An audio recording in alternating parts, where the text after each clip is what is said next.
Welcome back. It is 8:39. Okay, we've all heard the stories about somebody moving into a rental house or apartment and having a series of terrible experiences.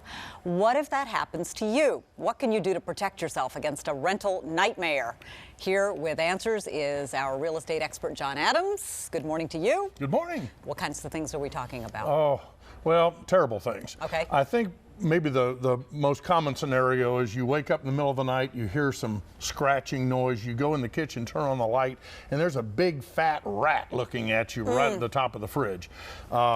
What in the world can, ooh, look at the visual. I think I'll close my eyes. But, but you know what, it's possible, isn't it, John? Yeah, yeah.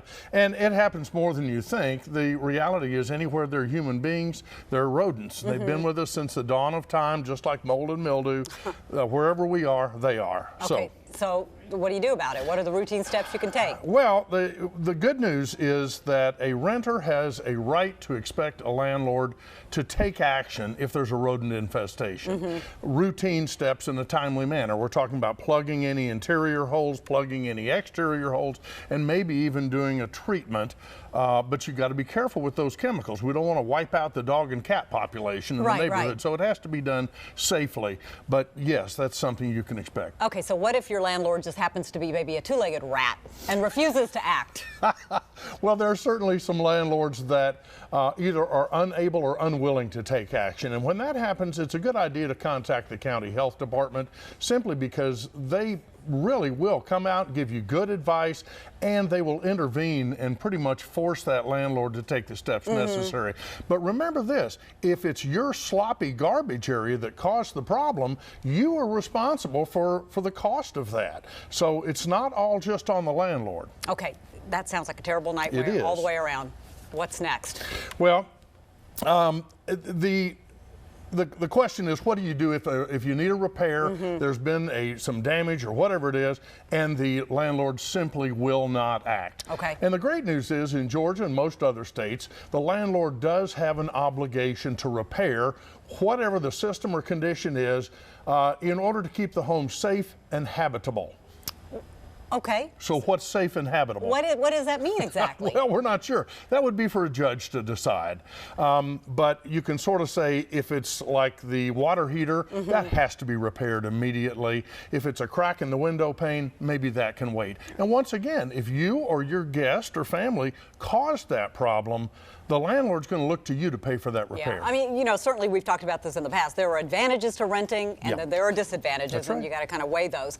What happens if a situation is, you know, beyond my control in some way? You know, you're in the middle of a lease, you get transferred to another part of the country. What happens then? Well, the news is not so good there, and it's simply because when you sign that lease, you are bound by the terms and conditions of that lease until it terminates. Now, most well-written leases will go ahead and say right in them that there's an early termination clause. What happens if you need to terminate early?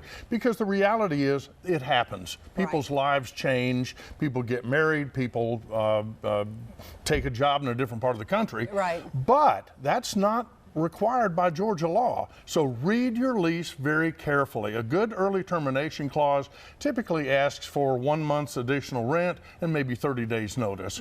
But unfortunately, lacking that, you could theoretically be held responsible for all the rent through the end of the lease. Okay, so just be careful. That's right. You know, back when we had the crash and, you know, the housing crisis and all of that, this situation happened.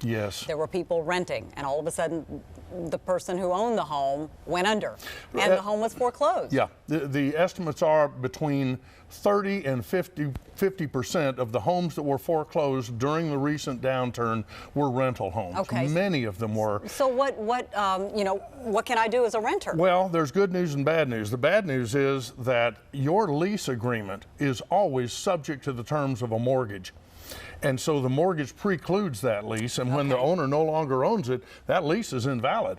However, federal legislation in 2009 was passed, and what it says is this: if you are foreclosed, or if your home is foreclosed and you're a renter, you can stay there through the end of your lease unless the new owner intends to occupy it as their principal residence, in which case you still get 90 days. So that at least cushions it a little bit. But again, that's not a very high level of protection for the renter.